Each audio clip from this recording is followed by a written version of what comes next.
이미 예견됐던 일이긴 합니다만 지난 주말 시진핑 주석이 중국 인민은행을 비롯해 모든 금융기관을 소나기에 넣는 충격적인 일이 발생했습니다.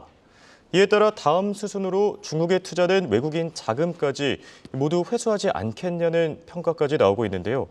어느 국가보다 이 중국에 투자를 많이 한 우리나라 입장에서는 최대 현안으로 떠오르지 않을까 싶습니다. 오늘은 이 문제를 주제로 얘기 나눠보겠습니다. 도움 말씀에 한국경제신문의 한상준 논설위원 나와 계십니다. 안녕하십니까? 네, 안녕하십니까?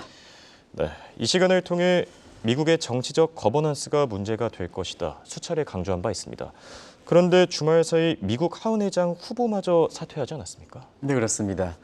일단 시청자 여러분한테 굉장히 미국의 뉴욕 특파원 하면서 인기를 끌었던 조재길 일기 부장이 한국에 와서 7시서부터 이제 방송을 직접 진행하거든요. 예. 많이 준비했으니까 잠시에 조재길 부장께서 이렇게 진행하는 방송을 좀 많이 보실 것을 제가 권하겠습니다. 예, 알겠습니다. 사실 지난주에는 이스라엘과 하마스 간에 이렇게 갈등에도 불구하고 증시를 비롯한 금융시장은 비교적 편한 움직임을 보였는데요. 예. 이번 주는 좀 분위기가 상당히 좀 안 좋은 것 같습니다. 루브리 교수가 제3차 올쇼, 물론 이란이 참전을 가정을 해서 예. 3차 올쇼에 경고를 했었고요. 지금 IMF, IBRD 연차 총회에 참여하고 있는 많은 사람들이 사실 게오르그와 IMF 총재가 스태그플레이션 가능성 이런 것을 이렇게 얘기하고 또 미국이라든가 중국 내에서 각자 이슈들이 많기 때문에 이번 주는 상당히 분위기가 좀 어둡게 출발한다 이렇게 보이겠습니다. 사실 미국에서는 정치적 커커스 문제가 굉장히 중요하다 하는데요. 지난 주말에 아주 숨가쁘게 전개됐습니다. 다들 아시겠습니다는 케빈 맥카시가 미 의회 역사상 하원 의장을 해임당하는 첫 사례가 발생했죠. 그렇죠. 그런데 그 이후에 차기 하원 의장으로 스컬리스 원내대표죠. 예. 이게 선출됐습니다는 당시에 스컬리스가 선출됐을 때도 그런 말씀을 드렸습니다. 트럼프 전 대통령이 캐스팅 보트를 갖고 있는데 조던 법률위원장을 지원한다. 이것이 앞으로 어떻게 전개될 것이냐 하는 측면에서 역시 공화당 내의 프리덤 커커스와 그다음에 주류계층과의 갈등 문제가 이와 같은 정치적 거버넌스를 만들어내는 거거든요. 근데 스컬리스가 사실 프리덤 커커스의 강경파를 설득하는 데 실패했습니다. 그리고 캐스팅 보트를 갖고 있는 트럼프 전 대통령이 역시 조던을 계속해서 고집하는 것 같습니다. 그래서 본인 자신도 후보를 사퇴하는 그래서 본회의가 무기한 연기됐습니다는 본회의 연기된 건 의미가 없죠. 왜냐하면 스컬리스가 자진 후보가 사퇴했으니까. 그렇죠. 그래서 지금 상태에서 워싱턴 정가에서 특히 미국의 정치 평론에 있어서는 가장 전문적인 기관이 펄리네코거든요. 펄리네코의 평가를 보면 역시 캐스팅 보트를 쥐고 있는 트럼프 전 대통령의 미는 조던으로 이렇게 가지 않겠느냐 이런 시각이 만만치 않습니다. 역시 지금 이 문제가 굉장히 중요한 것은 회계 연도가 미국의 피스칼리어가 10월 1일부터 시작했거든요. 근데 국가 나라 살림의 예산안이 확정되지 않고 있습니다. 이 문제가 정리돼야 무슨 경제 정책이든 증시 예측이든 뭐 달러 예측이든 가능한데요. 그렇죠. 이 문제가 결부되지 않다 보니까 결과적으로 보면 지난주에 여러 가지 경기 침체 문제 이런 문제에 대해서 완화 가능성 소위 소프트 랜딩 얘기가 나오긴 해서 다우존스 지수는 소폭 올랐습니다는 사실 이 문제의 인플레라든가 그다음에 셧다운 재부각되면 국채 금리가 올라갈 가능성이 높기 때문에 사실 금리에 민감한 나스닥 지수는 아마 김채연 PD께서 보여주시겠습니다는 3대 지수별로 보면 나스닥 지수가 비교적 큰 폭으로 떨어지는 모습을 보였다 이렇게 보겠습니다. 예, 알겠습니다. 자, 그리고 지난주 금요일이었습니다. 이 시간을 통해 중앙은행의 신뢰가 떨어지면서 최고 통수권자가 직접 나서서 화폐 개혁을 추진하는 국가들이 있다. 이 사례들을 진단해 주시지 않았습니까? 네, 아침에 방송했는데 방송이 끝나고 중국에서 시진핑 국가주석이 사실 중앙위를 인민은행까지 장악하는 이런 조치가 발표했어요. 공교롭게도. 그때의 아침 방송을 다시 한번 말씀드리면 지금 각국 중앙은행이라든가 중앙은행 총재에 대해서 신뢰가 사실 집권당뿐만 아니라 해당 국가의 국민으로부터 신뢰가 떨어지고 있다. 이렇게 말씀을 드렸습니다. 일단 인플레 진단에 실패하고 늦장 대응해서 인플레를 오히려 키우지 않았느냐 하는 비판. 그다음에 유가와 같은 공급측 인플레이션을 수요측 인플레이션을 잡는 금리 인상으로 과연 이렇게 잡을 수 있을 것이냐. 그동안 국제 인플레가 안정되는 것은 유가가 안정된 문제지 금리 인상 때문에 그런 것은 아니다. 그러다 보면 금리 인상이 과하고 또 금리 인상 때문에 효과가 적으면 모든 정책은 양면성을 갖고 있는 거거든요. 예. 긍정적 측면이 나타나자면 부정적 측면이 큰 겁니다. 자, 20년 동안 저금리 체제에 익숙했습니다. 그러다 보니까 돈 있는 사람이야 금리가 올라가도 버티겠습니다는 지금 코로나 이후에는 경제가 양극화 구조에서 인구 피라미드 밑에 해당되는 반드 오브 피라미드에서 비오프 계층, 분권층이 두터워지는 구조이거든요. 그런 상태에서 보면 민주주의는 일인 일표주의입니다. 예. 경제는 효율성주의입니다. 그러다 보니까 일인 일표에 의해서 선출되는 자기의 또 정치와 관련돼 있는 정권의 연장과 관련돼 있는 최고 통수권자들은 아무래도 경제의 효율성보다는 밑에 계층을 생각할 수밖에 없거든요. 예. 그러면 인플레 잡지 못해 금리 올려 또 올려 하위 계층들은 굉장히 더 어려운 상황이지 않습니까? 그러다 보니까 최고 통수권자들이 그것이 화폐 격이든 여러 형태를 통해서 이렇게 지금 경제를 관장하고 있다는 것을 지난 주말에 금요일에 방송했는데요. 예. 중국이 마찬가지로 지난 이렇게 금요일에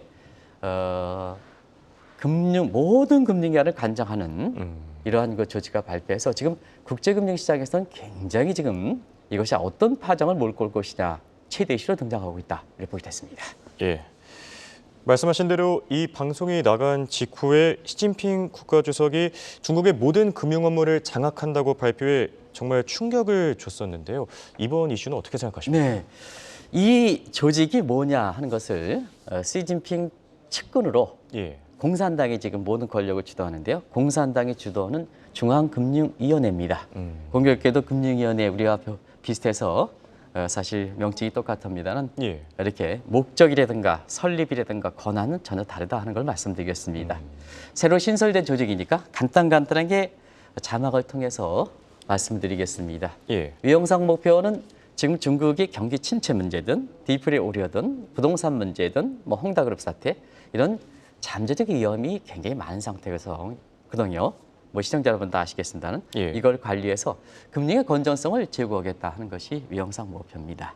네, 그러나 실제 목표는 시진핑 주석이 갖고 있는 국정 운영 목표가 지금 굉장히 나중에 말씀드리겠지만 굉장히 흐트러지는 양상이거든요. 예. 이걸 총괄해서 시진핑의 입지를 강화하겠다 하는 이런 목적이 실제 목적이다 이렇게 보여졌습니다.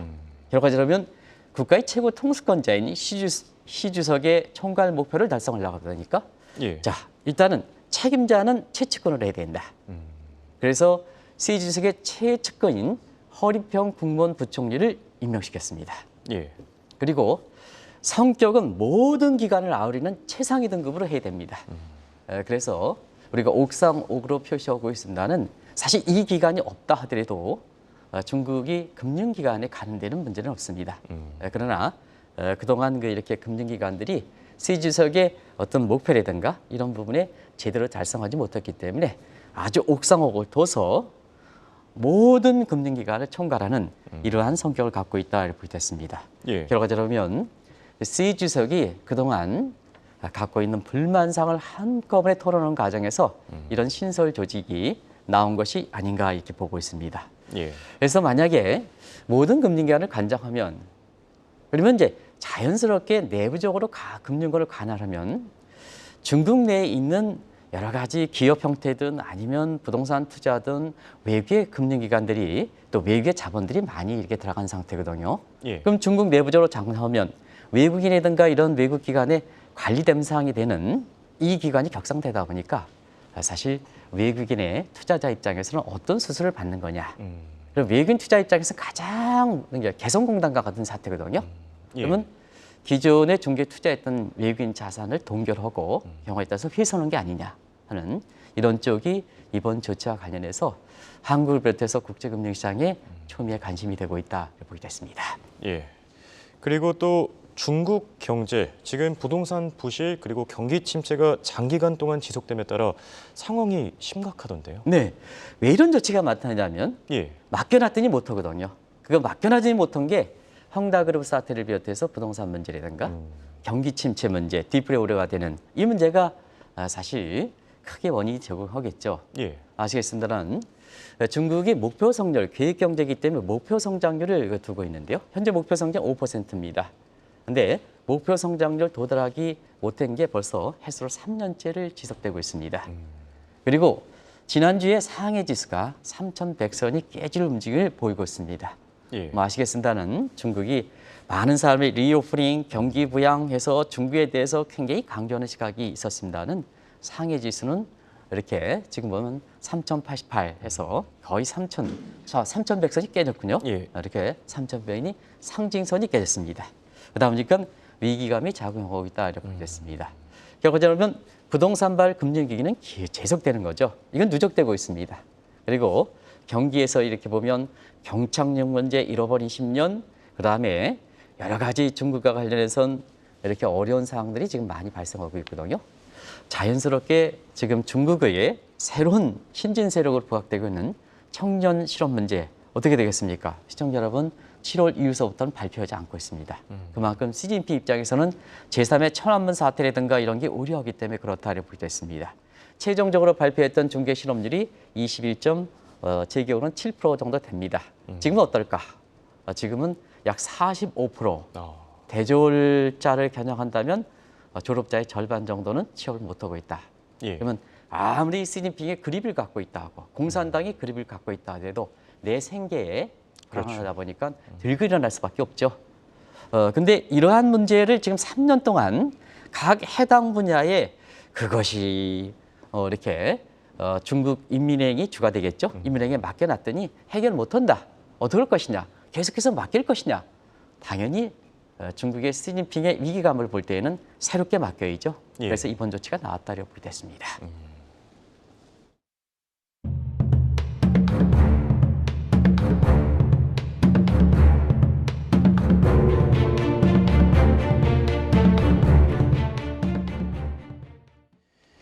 이번엔 대외적인 환경들도 평가해 보겠습니다. 시진핑 주석의 야망인 1대1로 계획.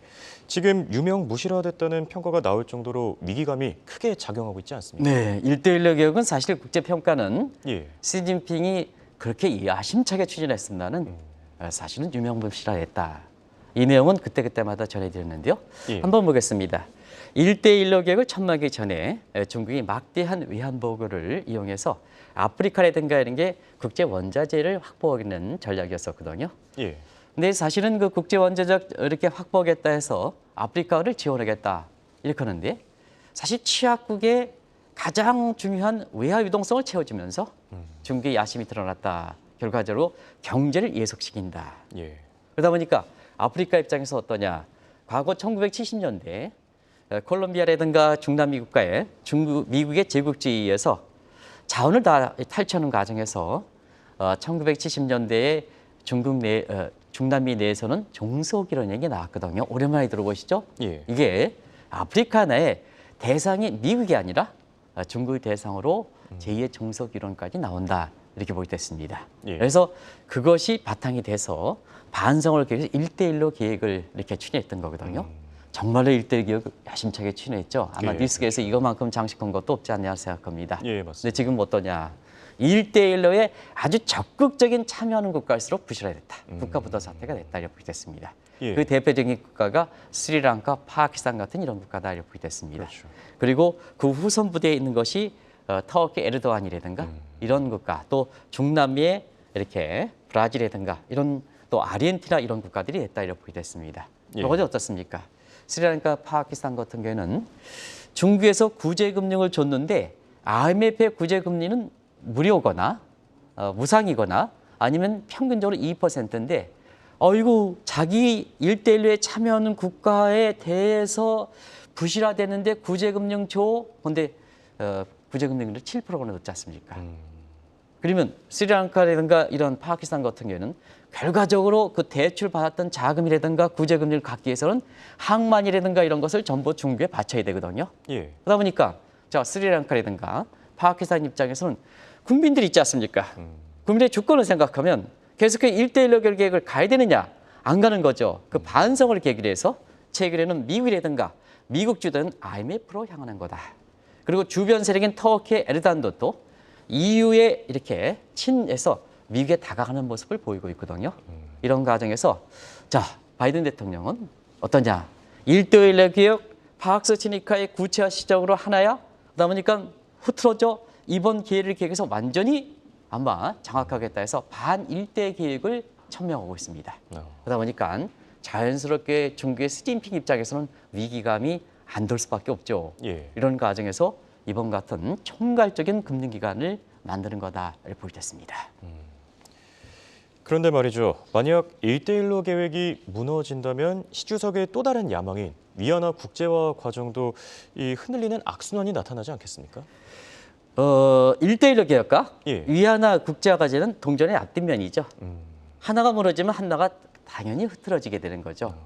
어떤 거다 인과관계가 없이 1대1로 계획이 흐트러지면 위안화 국제화 계획도 흐트러지는 거고 예. 또 위안화 국제화 계획이 흐트러지면 1대 계획도 흐트러진다 이렇게 됐습니다. 그런 과정에서 위안화에 이렇게 뽀치선이 1달러에 7.0 위안이 뽀치선이 뚫리는 과정에서 위안화 위기설이 등장하는 과정에서 그 전에 사실 중국 인민회장이 이걸 방어하지 못하다 보니까 올해 7월에 아마 여러분도 아시겠습니다는 예. 빵궁성으로 위안 전문가죠. 국제 위안 시장에서는 아시아에 위안 전문가가 두 사람이 있는데요. 일본의 사카케바라의 미스터 N으로 통하는 사람, 예. 그다음에 미스터 E안으로 통하고 있는 판궁성 이 사람을 교체했던 거죠. 시진핑의 이렇게 위안화 국제화 개정의 야망을 전적으로 보여주는 대목이다 이렇게 됐습니다. 예. 그래서 판궁성이 공식적으로 위안화 중국 인민은행장에 취임한 지 지금 3개월이 채 못 되고 있습니다는 지금까지 업무는 전부 위안화 방어에 나섰다 이렇게 됐습니다. 아시겠습니다. 국제 투기 세력들이 지금 중국 입장에서는 다시 한번 경기 회복이 되기는 어렵지 않느냐. 그러면 결과적으로는 위안화는 절하될 수밖에 없지 않느냐. 예. 그러면 한투기 세력들이 위안화 절하에 배팅하는 과정에서 공식적으로 위안화 환율이 지금 이건 공식 환율입니다. 달러당 7.17 정도 뽀치선이 뚫려서 이 또한 굉장히 국제 시장으로 보면 굉장히 뽀치선이 뚫린 거에 대한 어떤 중개 위기감이 증폭되는 요인도 됐습니다는 예. 여기에 홍콩 시장에서는 사실 7.3 위안까지도 뚫리는 상황이 흔하게 발생하는 상황이거든요. 결과적으로 보면 판군성이 나서 지난 2개월 이상 동안 국제 환투기 세력과 이렇게 사실 집중했습니다는 결과적으로 보면 이렇게 국제 환투기 세력의 판궁성도 어쩔 수 없다.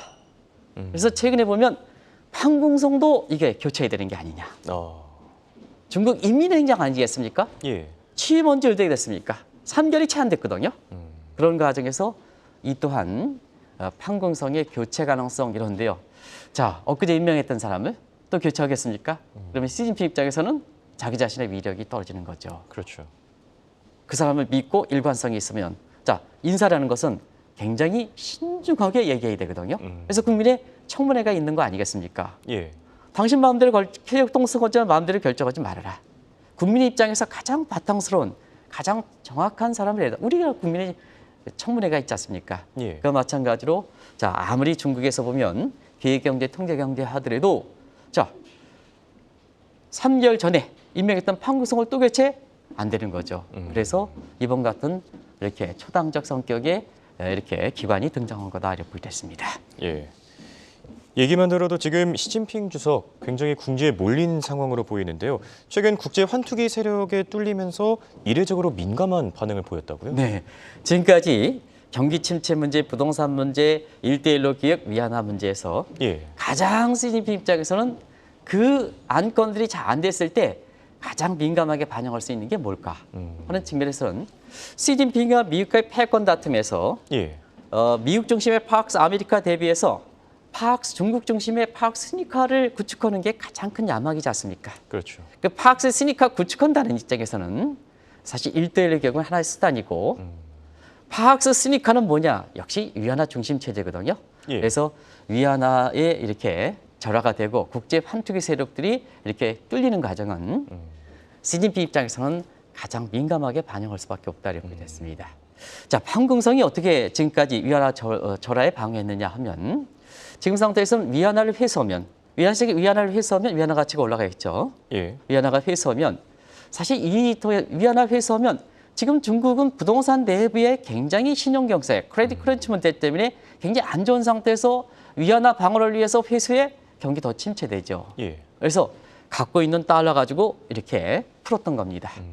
근데 지금까지 2개월 반 동안 판궁성이 여러 가지 생각해서 이렇게 보유하고 있는 이 달러를 풀어가지고 위안화 방어에 나설 수 있습니다는 시진핑 입장에서는 왜 이렇게 찔끔찔끔하느냐. 찔끔찔끔하느냐. 국제 한쪽이 세력들의 작은 규모를 볼 때는 아무리 중국이 외환보유를 많이 갖고 있다 하더라도 예. 찔끔찔끔하는 것보다는 과거 2008년, 2009년에 미국의 서프라임, 그다음에 사실 리먼 브러스 사태 한 번에 그 순간에 한 번에 유동성 문제를 좀 극복해야 되지 않느냐 하는 예. 측면에서 당시에 버냉키 회장이 대공황 전문의 버냉키 회장이 헬리콥터 밴식으로 뿌려 하는 것이 헬리콥터 밴식으로 되는 거거든요.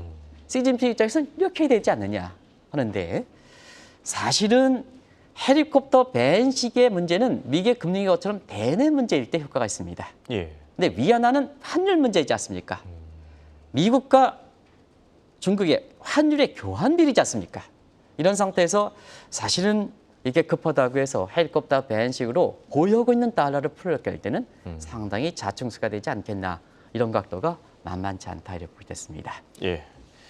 결론을 맺어보겠습니다. 지금 중국 중앙금융위원회 신설은 국제적으로도 주목을 받고 있는데요. 어떻게 생각하십니까? 네, 결과적으로는 지금 시청자 여러분도 아시겠습니다는 중국의 경기부양 조치, 홍다그룹과 같은 부동산 문제 해결, 1대1로 계획, 위안화 국제화기조 하나도 이렇게 가는 게 없습니다. 예. 근데 뭐든지 이런 문제에 있어서는 가장 중요한 게 사람의 문제거든요. 근데 결과적으로 누구의 책임이냐? 사람을 뽑은 계획경제통제에서 사람을 뽑은 시진핑이 사실 총체적인 책임을 갖고 있는 거죠. 예. 근데 정책 야망을 갖고 있는 시진핑이 자기 자신의 책임이다 이렇게 얘기할 수 없는 거 아니겠습니까? 뭐든지 해외 투자라든가 이런 거에서는 누가 결정합니까? 증권사라든가 금융사의 CEO들이 결정하는 최고 권위가 결정하는 거죠. 예. 근데 실패했어요. 그럼 자기가 당신이 책임져야 되는데 누구 책임져요? 거기 밑에 있는 사람을 책임져서 아웃시키는 거죠. 그런 각도다 보시면 되겠습니다. 예. 그런 과정에서 중국의 인민은행장 이강 잘하던 사람이 국제사회에서 본안했던 이 사람이 판궁성으로 교체됐던 거고요. 이번에 친강 외교부장이라든가 이런 사람도 왕위로 또다시 교체했지 않습니까? 그리고 이거를 총괄적으로 어울리게 한 허리평이가 이렇게 등장하는 거다 이렇게 보겠습니다. 결과적으로 모든 경기 침체든 모든 계획은 사실상 원인 대비해서 책임을 반드시 명확하게 져야 되는데요. 예. 자기 자신의 책임을 다른 사람에게 돌리면 그 순간에 회피가 되겠지만 결과적으로 시진핑 입장에서는 자충수가 될 것이다. 그래서 중국 경제 비관론이 더 크게 나온다 하는 걸 말씀드리겠습니다. 그래서 일찍부터 이렇게 리오프닝이라든가 경기 부양이라든가 관계없이 빨리 좀 중국에서 나올 수 있을 때 나와야 됩니다. 나올 수 있을 때 나와야 됩니다. 지금 금융권의 통수권자를 전부 시진핑이 집중된 상태에서는 결과적으로 안 되면 중국 내에 있는 외국인 투자 자본을 동결하고 청산할 수가 있다. 이 점이 한국 입장에서 많은 시사점을 던져주는 것이 아닌가 생각합니다. 예, 알겠습니다. 이렇게 오늘은 중국의 중앙금융위원회를 주제로 얘기 나눠봤습니다. 지금까지 도움 말씀에 한국경제신문의 한상준 논설위원이었습니다. 네, 고맙습니다. 네, 고맙습니다.